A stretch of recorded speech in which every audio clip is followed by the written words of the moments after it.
Bonjour à tout le monde, bienvenue encore à cette méditation dans l'évangile de Jean.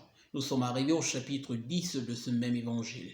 Notre Seigneur continue à instruire ses disciples et la foule nombreuse qui le suivait, mais également les pharisiens qui s'opposaient farouchement à son ministère. Donc il continue à leur révéler la nature de sa personne et la nature même du ministère qu'il était venu accomplir. Lisons les premiers versets de suite et ensuite nous les commenterons. En vérité, je vous le dis, celui qui n'entre pas par la porte dans la bergerie, mais qui y monte par ailleurs, est un voleur et un brigand. Mais celui qui entre par la porte est le berger des brebis. Le portier lui ouvre et les brebis entendent sa voix. Il appelle par leur nom les brebis qui lui appartiennent et il les conduit dehors. Lorsqu'il a fait sortir toutes ses propres brebis, il marche devant elles et les brebis le suivent parce qu'elles connaissent sa voix. Elles ne suivront point un étranger, mais elles fuiront loin de lui parce qu'elles ne connaissent pas la voix des étrangers. Jésus leur dit cette parabole, mais ils ne comprirent pas de quoi il leur parlait. Jésus leur dit encore en vérité, je vous le dis, je suis la porte des brebis. Donc ici, notre Seigneur utilise une scène très familière au peuple, une scène qui se passe dans la bergerie, donc ce qui se passe normalement en tant que relation entre le berger et ses brebis, la relation, ce qui se passe dans une bergerie où justement est présente des brebis, où il y a un enclos, où il y a justement un pasteur de ces brebis, un propriétaire de ces brebis. Donc encore pour illustrer justement sa nature et la nature de son ministère. Et donc ici, il identifie tout d'abord un pasteur qui entre par la porte de la bergerie. Cela veut dire tout simplement que un pasteur qui utilise la voie commune, la voie usuelle pour s'approcher de ses brebis, pour entrer en relation avec ses brebis. Et donc ici, il n'utilise pas des détours, il ne trompe pas la vigilance du portier pour avoir accès aux brebis, mais il se présente, il se manifeste clairement et ouvertement à ses brebis. Il n'utilise pas d'autres moyens, d'autres stratégies pour atteindre les brebis. Et ici, la stratégie que le Seigneur utilise, c'est la parole de Dieu, la parole de Dieu, la parole de vérité, à travers laquelle justement les brebis reconnaissent leur Seigneur. Il vient à eux de manière ouverte. Il vient à eux dans la lumière.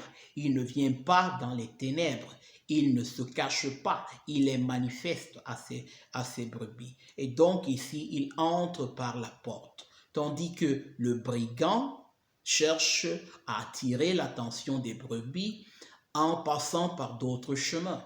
Parce qu'il sait qu'il y a un portier, il sait que l'accès lui sera refusé et donc d'une manière ou d'une autre, il essaie de détourner ceux qui ont à cœur les voies de Dieu, il essaie de distraire ceux qui cherchent le Seigneur, ceux qui désirent marcher dans la justice de Dieu. Et donc ici encore, nous est mis en évidence le pasteur et le brigand.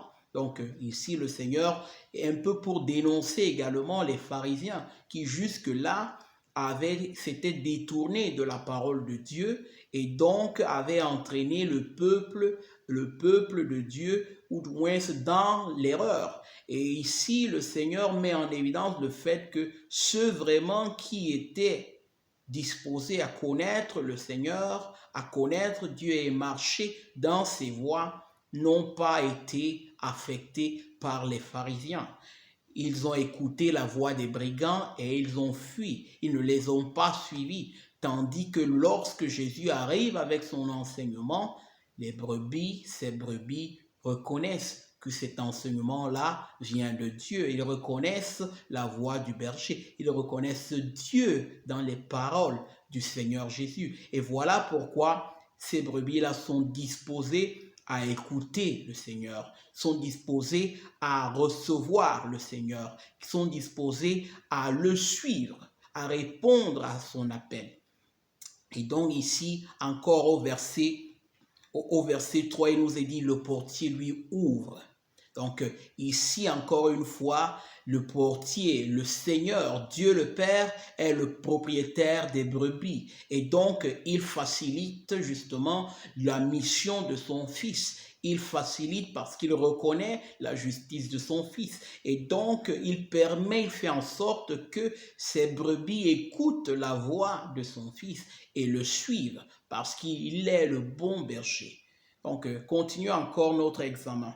Et donc, justement, les brebis entendent la voix du Seigneur parce qu'ils reconnaissent que les enseignements que le Seigneur leur donne, la parole qu'il annonce provient de Dieu. C'est une voix familière. Ils reconnaissent leur bienfaiteur, car Dieu est le bienfaiteur de son peuple. Tous ceux qui espèrent en Dieu ont compris que Dieu est leur bienfaiteur, que Dieu est leur sécurité, que Dieu est leur assurance. Et voilà pourquoi ils écoutent la voix de Dieu. Et donc, le berger marche devant elle. Il leur indique au verset 4 la direction à suivre. Et ces brebis-là, étant dépendantes de leur berger, suivent les pas de leur berger. Et ils entendent, ils continuent à être instruits par la voix de leur berger. Et au verset 5, il est dit, elles ne suivront point un étranger, mais elles fuiront loin de lui, parce qu'elles ne connaissent pas la voix des étrangers. Donc, les pharisiens, avec tous les mauvais enseignements qu'ils étaient venus enseigner, ils n'ont pas pu détourner le peuple, ceux qui avaient vraiment à cœur les voies de Dieu, parce que ceux-là savaient que leur enseignement était détourné. Et maintenant que le Seigneur arrive et il l'enseigne selon la justice, selon la vérité, alors ces brebis la discernent. Elles savent discerner quelle est la parole qui procède de Dieu, quelles sont les œuvres de Dieu et quelles sont les œuvres du diable. Quelles sont les œuvres des brigands. Et donc, le Seigneur ajoute encore, en vérité, je vous le dis, je suis la porte des brebis, au verset 7. Je suis la porte des brebis. Le chemin à travers, l'ouverture à travers lesquelles les brebis peuvent passer et trouver restauration, et trouver réconfort, et trouver assurance d'avoir de bons pâturages. C'est lui la porte des brebis, celui-là qui peut faire opposer les brebis dans la bergerie. Et donc, il se présente encore là. Et au verset 8, comme nous le disions tantôt, tous ceux qui sont venus, dit le Seigneur, tous ceux qui sont venus avant moi sont des voleurs et des brigands. Mais les brebis ne les ont point écoutés, pardon. Je suis la porte. Si quelqu'un entre par moi, il sera sauvé. Il entrera et il sortira et il trouvera des pâturages. Donc le Seigneur encore, comme nous le disions tantôt, montre ici la relation qu'il a avec ses brebis. Et donc tous ceux qui viennent à lui, tous ceux qui écoutent sa parole, tous ceux qui sont disposés à le suivre, tous ceux qui reconnaissent que sa parole est la parole de Dieu, sont sauvés, seront sauvés. Tous ceux-là auront l'assurance du pardon de leurs péchés, car il était venu justement pour réconcilier, pour rassembler les brebis égarées de Dieu, et donc afin de les conduire dans de bons pâturages, afin de les conduire dans les sentiers d'amour, de justice et de paix de Dieu. Donc, si quelqu'un entre par moi, il sera sauvé. Il est encore écrit ailleurs, car il n'y a aucun autre homme sur la terre à qui et par qui justement nous pouvons être sauvés en dehors du nom de Jésus-Christ. En dehors du nom de Jésus-Christ. Ça, c'est Acte 4, verset 12, qui nous dit justement qu'il est l'unique porte, il est l'unique chemin, il est l'unique vérité, il est l'unique sauveur pour les brebis. Il n'y a aucun autre parce qu'il s'apprêtait à offrir sa vie en sacrifice pour le pardon de nos péchés. Au verset 10, il dit, le voleur ne vient que pour dérober, égorger et détruire. Mais moi, je suis venu afin que les brebis aient la vie et qu'elles soient dans l'abondance. Il montre encore une fois ici le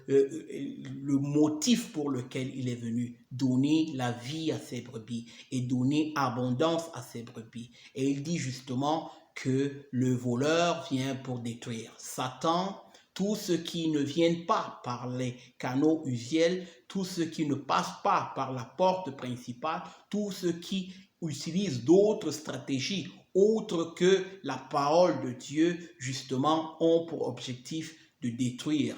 Ils ont pour objectif de voiler la voie pour le salut. Ils ont pour objectif justement de détourner les hommes de la voie du salut, afin que ceux-ci n'arrivent pas justement au pardon de leurs péchés et à leur réconciliation avec Dieu. Voilà encore une fois la dénonciation que le Seigneur fait. Il dit ici, tous ceux qui ne sont pas de moi, tout ce qui ne procède pas de moi provient de l'ennemi, du diable. Car c'est le diable qui inspire toutes ces pensées, tous ces mauvais